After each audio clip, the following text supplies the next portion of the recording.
some real-life creepy stories. These are from the subreddit r/let's-not-meet, a place where people share their real creepy stories, stuff that's happened to them or people they know. And it's quite a fascinating place. If you have a few extra minutes, it can be quite a rabbit hole. So without any further ado, we're going to go ahead and jump right on into the first one. The title of this is, Did I Narrowly Escape a Potential Serial Killer, Rapist, or Murderer? It's by a user named Tay1348. And again, none of these stories are mine. These are all original stories written by people on Reddit. I will link them below. There's quite a bit of talented storytelling that goes into a lot of these stories. So I'm going to jump right on in. So, I've been wanting to write this encounter for a while now. Unfortunately, it has taken me a long time to even fully fathom and process the potential danger I was in the evening this story takes place. This occurred just shy of 1 year ago. For background, I'm a 22-year-old female who was attending university in a larger city 3 hours away from my hometown. Therefore, I was living alone again, at this time with my closest relatives being hours away from me. I had just recently gotten out of a very abusive relationship, and honestly, I was extremely heartbroken and felt devastated. I had been living in my small one-bedroom apartment with said boyfriend for the past 2 years. After the tumultuous end to our relationship, he moved out and I remained residing in this apartment. I'm only mentioning that detail because in some way it plays into the reckless decision I made on this evening. For further explanation, it was hard for me to go home to an empty apartment and amplified and worsened the heartbreak I was feeling at the time. Anyways, on to the story. My friend had decided to take me to a hockey game to get me out of the house and potentially get my mind off of the breakup. It was Friday night, and we had been consuming fair amounts of alcohol during the process of the hockey game. In the arena we were attending, there is also a casino. Following the game, we decided to head there for a few more alcoholic beverages. It was a busy night, and the line for the bar was lengthy. During the duration of the time I was patiently waiting for service, I had begun to speak to a group of men, and foolishly exchanged numbers with one member of their group. My friends and I decided to call the night following only one drink at the casino due to the overwhelming amount of people crowding the area. We parted ways, but instead of going to my home, I spontaneously, and quite drunkenly, decided to text the man I had previously exchanged contact information with. He responds, informing me that he and his friends had relocated to a nightclub in the area and invited me to join them to continue in the night of drinking. I still regret almost every choice I made this evening, but I booked an Uber to meet the group of men and head in their direction. The night thereon consisted of large volumes of alcohol and dancing. Now, as I mentioned earlier, my judgment was severely lacking due to both intoxication and the impulsiveness I was feeling, possibly in attempts to numb the pain of the breakup. I had never had a one-night stand before and decided to go home with the man I had been chatting and dancing with all evening. We arrived at his residence via Uber booked by him, and it was uncannily cleanly. Think of hospital-level clean, right down to the smell. Without even offering, he pours us each a seemingly expensive glass of red wine. I thought nothing of it at the time, being that he had poured it right in front of me and drank it eagerly. That is the last memory I have prior to waking up in the bedroom. Due to the noise of the shower running, I was groggy and dazed when I woke up, but slowly I began to realize where I was, who I was with, etc. I had begun to panic when I realized the only article of clothing still left on my body was my bra. I frantically began to search for my cell phone, clothes, and wallet. I rushed out of his room, hoping to leave unnoticed prior to him getting out of the shower, and my heart dropped. All this furniture and floors were completely covered with plastic shower curtains, which I distinctly remember not being there prior to me blacking out. Worse yet, all of my personal belongings were placed neatly on his kitchen island alongside a hammer. My instincts kicked in and I swiftly grabbed my things and ran, bothering to put my clothes on first. Once I was out of the house, I ran for several minutes in a random direction. Panicked and adrenaline-fueled, I slipped on my clothing as I ran. Once I finally stopped, I called a cab and went to my apartment, not speaking about this incident to anyone for a long time. The detail that haunts me the most is that the only thing missing on my personal belongings was my ID. What was put in that wine to sedate me in that way? Looking back on it, I realize I should have contacted the authorities immediately. Perhaps the reason for both me not speaking up to the law enforcement, or even informing my close family members and friends about the horrors I witnessed that evening, was because I was, and still am, highly ashamed of the impulsiveness and naivety I acted with that night. This eats away for me daily because I believe it is potentially too late for me to report the man, seeing as I do not have the slightest recollection of where his house was located or his real name. I did try to call the number he was texting me with that night, the next morning, and it is no longer in service. Also, I am positive that I had my ID in my possession when we left the club.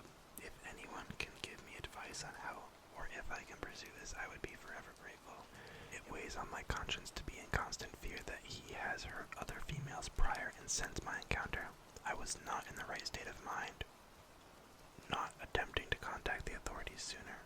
Anyways, potential serial rapist murderer. Let's never meet again. This next story is titled, Sometimes It Is Not the Customers That Are the Scary Parts of the Overnight Shifts. It comes from a user, u/danceofhorrors.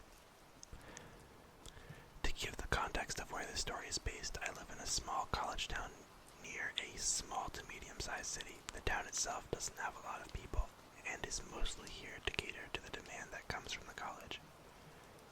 Because of this, the stores around the college are mostly open 24/7 so that the college kids will be able to impulsively buy whatever they like. The other big seller around here is gas. Of course, gas can be bought in the city, but being in a town that is often gone through in order to get to the city, a lot of places will try and keep the price of gas slightly lower than any of the stations in the city. My story begins when I was working overnights in a gas station liquor store when I was doing part-time classes in college, but mostly doing classes online so they wouldn't ruin my availability for a full-time job. The store that I worked at had only one person working on overnights for a long time, even though a lot of people, especially girls, would complain of the lack of cameras and fact that you don't always get the best people going into a liquor store and gas station combination in the middle of the night. The owner's hand was forced one night, before I started working there, that a woman who came in to buy milk went outside to her car only for a man to come up behind her and shove a gun into her back, demanding her money. She complied with him and luckily let her go. She ran into the store sobbing hysterically. Though police arrived shortly after, he was never found. I personally preferred having two people on, even if it wasn't a safety issue. The night seemed to go by so much quicker when there was someone else there, and it was really nice that the person I was normally closing with and I got along so well. Overall, there was 4 overnight shift workers, Josh, Nick, Dixie, and myself. Dixie had another job and really was only working there as a favor for one of the managers, so she only would work 2 nights a week for either Josh or I. Josh and I worked together 3 nights a week, and Nick worked with Josh or I 2 nights a week. Dixie was really nice and fun to be around, but she didn't particularly like the job or want to be there. Josh would get annoyed with her a lot for just standing behind the register while he did all the work, but it was only 1 night a week, so he didn't complain too much. Nick, on the other hand, was a bit different. He worked there 5 days a week, just like Josh and I, but never seemed to put him on one person more than 1 day a week. Nobody seemed really to like him or like working with him. Nick was a little off from the start. He was one of those people who told you his entire life story as soon as he met you, giving a bunch of really personal details that no one was really comfortable hearing. One thing he always seemed to talk about was the strain on his marriage. Apparently, he had a really bad drinking and drug problem for a long time, and the drug part got better when he could switch over to weed, but he couldn't seem to get his drinking under control. He was hard to be around, but you kind of get used to some people in that kind of job being sketchy. I was there for almost 3 months when Nick's stories seemed to escalate out of nowhere. He began telling people that when he was younger, he was diagnosed as a psychopath and he had to take a bunch of pills for it every day so he wouldn't become violent. Not exactly what you'd want to hear from someone you're alone with in the middle of the night, but okay. We all have our problems and some people get dealt a bad hand when it comes to mental illness. I myself had always struggled to get my anxiety and depression under control, and without medicine, I wouldn't be killing people by any means, but I'd probably be hospitalized in danger to self category. I assured him that a lot of people need to take medicine for some kind of illness as long as you stick to it and are honest with medical professionals. There's no reason you can't do anything anyone else can do. He seemed pleased with this answer, and soon after the subject was turned to other things. He was especially cheery and nice to me after that for the next week or so, letting me know daily that he was taking his medicine and felt like things were going well for them. I always answered enthusiastically, but I'm pretty sure everyone, especially Josh and I, were aware how much I wish he would stop talking to me about it and would just leave me alone. Josh had a wife and daughter who was 2 at the time, so he couldn't help but see us younger girls through the eyes of what his daughter might potentially have to deal with when she was our age, and seemed to go out of his way to end my conversations with Nick rather quickly, which I was grateful for and didn't really try to pretend. It wasn't long before Nick started conversations with me going into details about why he was diagnosed instead of how his medicine was working, which I won't get into here because a lot of it was very violent and sexual. I told him repeatedly that I didn't want to know about that, to which he would act like he understood and change the subject, only for him to circle back to it about an hour later. When I confided to Dixie about it, she told me that she would take care of it, and told her friend, which was the manager, who asked her to come work there. The manager couldn't really do much since I seemed to be the only one that he would talk about. It was starting to get increasingly tense for everyone who worked with him. After he was talking to the manager, and soon enough 2 other women who worked with him on the night shift reported comments he made to them to the other manager. I was questioned, in which I agreed that all of the statements made by women were similar to things that had been said to me. Nick was given a final warning and write-up. The next couple of times I saw him, he would go into rants about how people there only reporting him because they didn't like him.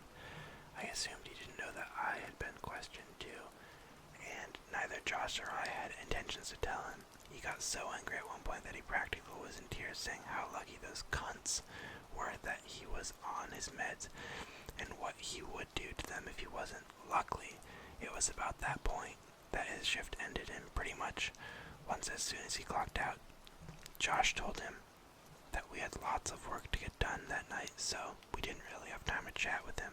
He nodded and walked out the door without another word. Josh wasn't lying either. The truck had come extremely late that day, so there was still quite a bit of things that needed to be put on the shelves. One thing the earlier shifts seemed never to do, unless they absolutely had to do stocking of the drink coolers. It was true that it was easier to do at night when there was a lot less customers, so it was annoying since we couldn't chat, but we just went with it. I can't remember that time that Josh went into the drink cooler, but it must have been pretty late since we had been there for a while. At that point, I was still focused on stocking the shelves and making sure everything looked full if we didn't have it. When the bell chimed signaling someone had come in, I threw out a good evening and I'd be right there, since anyone that came in that late usually only wanted a pack of cigarettes or to pay for gas or something else. I put down my boxes and went to the registers, slowing dramatically once I could see them. You guessed it, there was Nick, and not looking at me, but leaning next to my register. I'd be lying if I said I had a reason to be afraid. It did turn out he was drunk, but I couldn't detect it right away from the smell of booze that always seems to linger in the air around there, and Josh was right on the other side of the wall. Even so, I considered for about 30 seconds if I should actually go or if I should run into the cooler and get Josh. Nick wasn't young, fit guy or anything. Years of drugs and drinking had aged him prematurely and ruined his body, but he was still intimidating to a 20-year-old girl. Unfortunately, Nick made the decision for me when, probably tired of waiting, turned around towards me. That's when I noticed immediately that there was something off about him. My voice was nothing more than a pathetic whisper when I asked him what he wanted. He just stared at me, nothing of his face to tell me what he was thinking. I was about to speak again when he spoke, barely intelligible because of his slurring. "He leave you here alone?" It took me a second to shake my head and tell him in a hopeful, stead way that Josh was in the cooler, and asked if he wanted me to go get him, again, staring at me in silence. At this point, I didn't even care what he said, I just wanted him to say something. The silence, staring back, was creeping me out. I asked with more force in my voice, "What do you want, Nick?" As soon as I stopped speaking, he grinned at me, and in disgusting, almost singing voice said, "You're lying. You are alone." He laughed and took a step towards me, but stumbled, allowing me to take several steps back. At this point, I should have run to Josh or should have called for him, anything, but I couldn't believe that I was reading the situation right. Nick was really weird, but I had never felt an actual danger around him before. He had never come off as more than a little unstable. He continued to come forward in slow, stumbling steps, telling me, "Come here, I just want to talk." I kept out of his reach, telling him to back off and that I would hurt him if I had to. He thought that was particularly amusing and laughed loudly enough. That, Josh told me later, was what caused him to look through the spaces of the racks to see what was going on. Josh was out the door in a second and seemed to come out of nowhere, shoving himself between Nick and I. They didn't even say anything, just stare each other down before Josh said in a stern tone, "I think you should leave now." Nick stared blankly for a moment, then scoffed, telling us that we couldn't take a joke. I was trying not to cry at this point. The only thing more terrifying about the situation was knowing that if Josh hadn't been there, and he had somehow caught me, I would have stood no chance against him. Josh left me standing with my back against the wall, corralling Nick to the door. Completely unexpected on both of our parts, Nick turned and took a swing at Josh. Luckily, either because he was drunk or just really uncoordinated, he missed Josh's face, and Josh grabbed the back of his coat and brought him down as he smashed his knee into Nick's stomach or chest area, I'm not sure which, and used the opportunity of his spluttering to drag him to the door and throw him out, locking it. Josh had just turned and told me to call the cops. As we heard this sickening crack behind him, we both jumped and looked at the door to find a big circle of glass. It's hard to explain, but if you've ever seen a movie of an actual car wreck with something hits the windshield, but not hard enough to break through and turns all white around the point of impact, that's what the door looked like. Josh didn't have to tell me what to do. This time I ran to the register, grabbed my phone, going to the corner farthest away from the front door and huddled on the floor. I didn't even notice at the time, but Josh told me later that when he turned to see the glass, that was the first time that he noticed that Nick was holding a hunting knife in his other hand. The fact that he had tried to punch Josh in the face instead of stab him is a mystery and a miracle.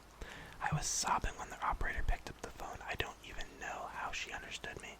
I was crying so hard, but between my distress and the sounds of Josh and Nick yelling at each other in the background with loud smashes of Nick hitting the door, she got the urgency of the situation. She asked me where I was, and luckily she knew the address because just as I got up to look at the receipt to see where the address was, the glass smashed. I dropped back to the floor, and she told me that officers were already on the way and to do whatever I could to get away or hide, even if I had to leave Josh. The hole wasn't big enough for him to get through, and he made it by grabbing the ashtray from outside and throwing it at that part of the window he had repeatedly punched, causing it to break through. He didn't make it break through, though. From that hole, he could reach the lock on the door, according to Josh. He walked to the door and put his mouth against the hole and just formed and said something that I'm sobbing right now, even thinking about, in that horrible sing-song voice that he used.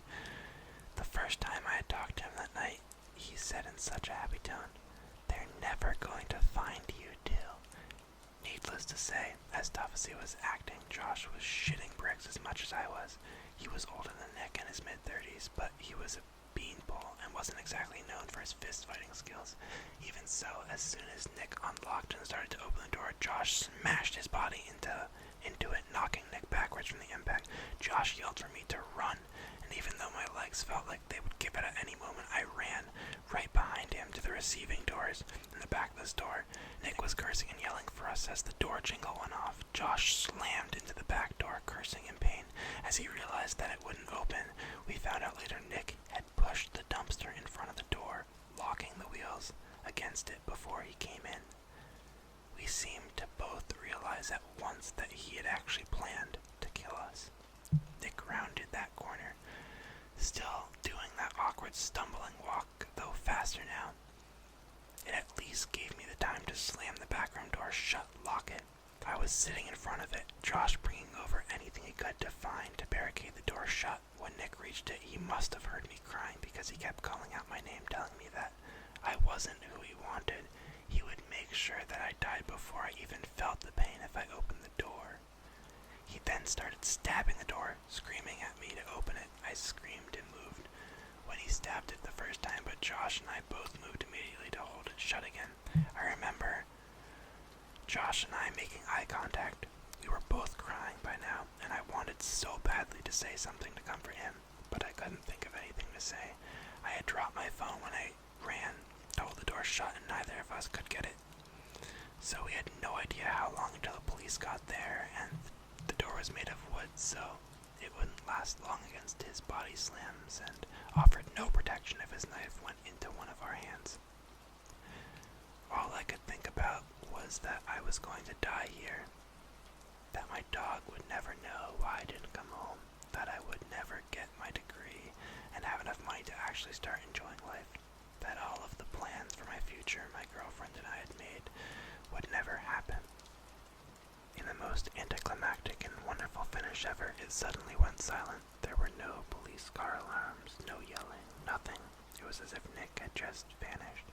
Josh and I looked at each other and, not even daring to breathe, listened for any sign of life on the other side of that door. We both slammed to the ground when a gunshot went off, then twice, then a third time. There was more silence.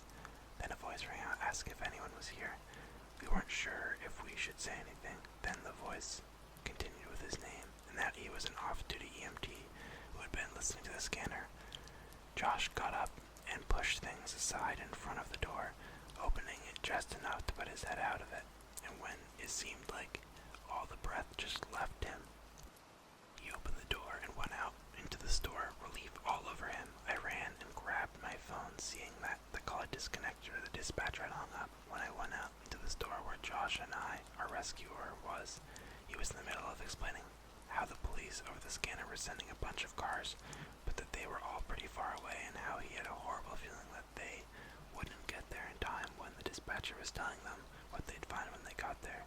He didn't want either of us to go outside until the police got there because, though Nick had been shot in the shoulder, he had still had a knife when he took off. The EMT said he would have run after him, but that the state of the store, he was scared that someone in here could be dying or hurt. The next 20 minutes were a blur. Josh and I were sitting on the floor, hugging each other when the police got there. The EMT had called dispatch and told them of the situation, and most of the cars that were coming to our location were divided looking for Nick.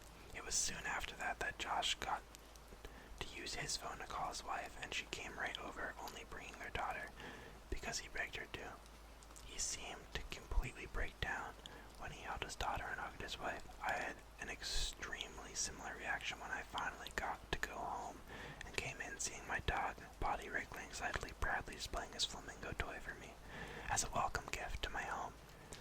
Nick was found 2 weeks later in an old RV in the woods that he had been using to do his drinking and drugs, and so that his wife wouldn't catch him. Apparently the reason that he had come after us was because he thought that the reason Josh wanted him to leave so quickly was so he could call the owner again, and this time the complaint would get him fired. Unknown to us, his wife had kicked him out 4 days before this happened, and was in the process of getting a restraining order against him over threatening text and phone calls she had been getting.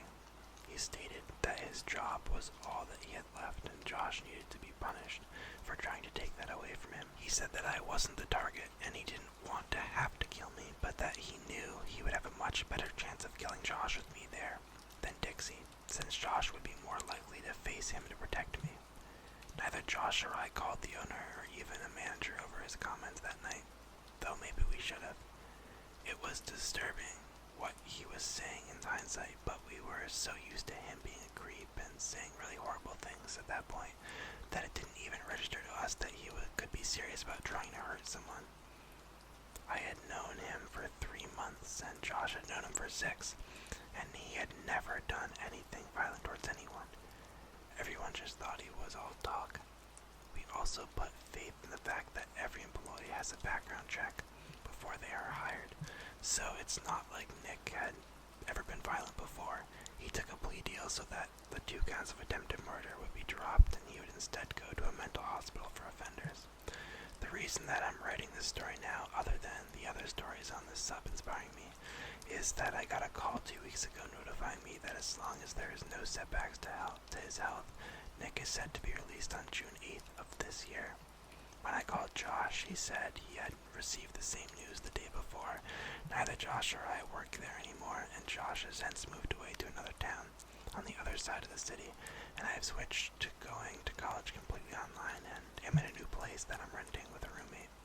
I don't think he'll come after either of us, and I don't see how he could blame us for what happened. I read so many of these stories, and after the fact, everyone seems so prepared of what to do if they ever see the person they're writing about again. I don't think I'd be any more prepared to face him this time than I was back then. I've had pretty intense nightmares ever since that day, but since I got the call, every time I close my eyes, all I can hear is that one sentence, louder and clearer than I have ever heard it, since it's actually been said. They're never going to find you, too. Nick, if it was true that you were diagnosed as a psychopath, I hope you're getting the help you need. You already destroyed my peace of mind, and even now, years later, I don't feel safe, especially at night. I don't believe in God, but I pray to anyone that's listening that we never meet again. This last story is called A Terrifying Ride Down Route 50, and it's by DuckDuckGoose91. This occurred in 2009. I was 22 years old and was leaving my home state of California to head east for my corrections job. I was driving down the loneliest highway portion on the route, and it was around 3 a.m. on a Sunday. They don't call it the loneliest highway for nothing. I hadn't seen another soul for at least half an hour. I was getting sleepy, but I wasn't tired enough to pull over and take a nap. I saw a broken down car on the side of the highway. I slowed and saw a woman standing next to the car. I approached this woman with caution, rolling down a window just to sliver. Something about her wasn't right. I couldn't put my finger on it, but I know now it was my subconscious screaming, "Red flag, red flag." I asked her if she needed me to call a tow truck or a AAA for her, and she immediately tried to open my door. I explained to her I didn't feel comfortable letting her in, but that I'd wait until a tow truck came.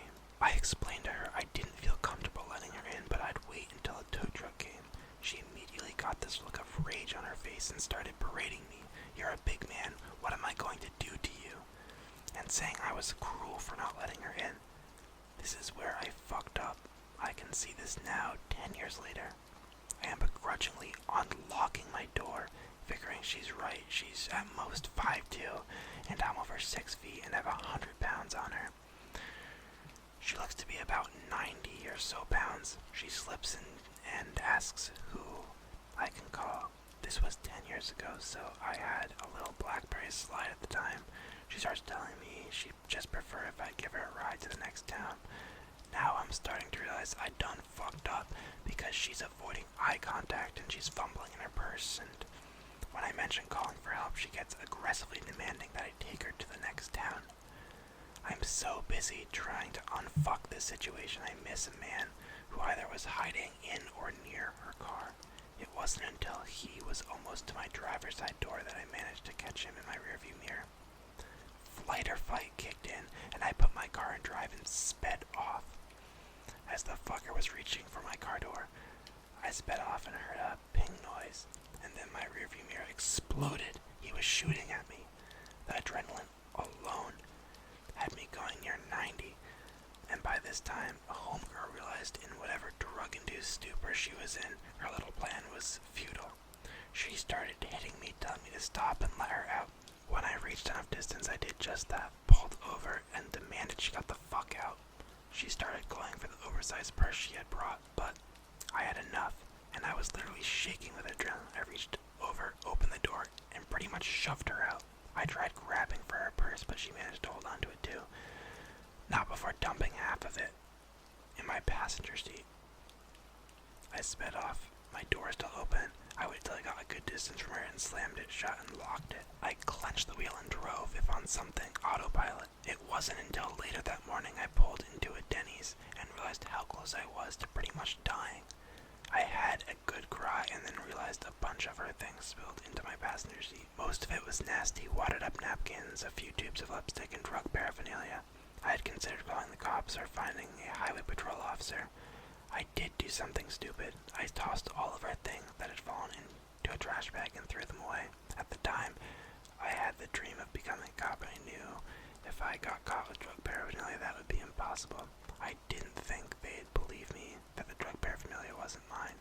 I noticed a cop at the gas station across from the Denny's and told him what happened.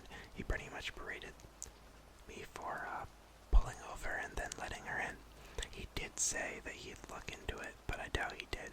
I was so shaken, I pretty much picked up my pancakes and then left to continue on my way. I never did replace that mirror, and I ended up selling my car, as where I lived didn't require me to have one. Till this day, 10 years later, I hesitate to stop and help stranded motorists. If you're still here, thank you so much for sticking around, and I hope that you enjoyed the video. Feel free to give the video a like and subscribe if you want to see more content like this. As I said, I am new to this, and so if you have any feedback, it would be much appreciated if you commented below, both if you are from the ASMR community or the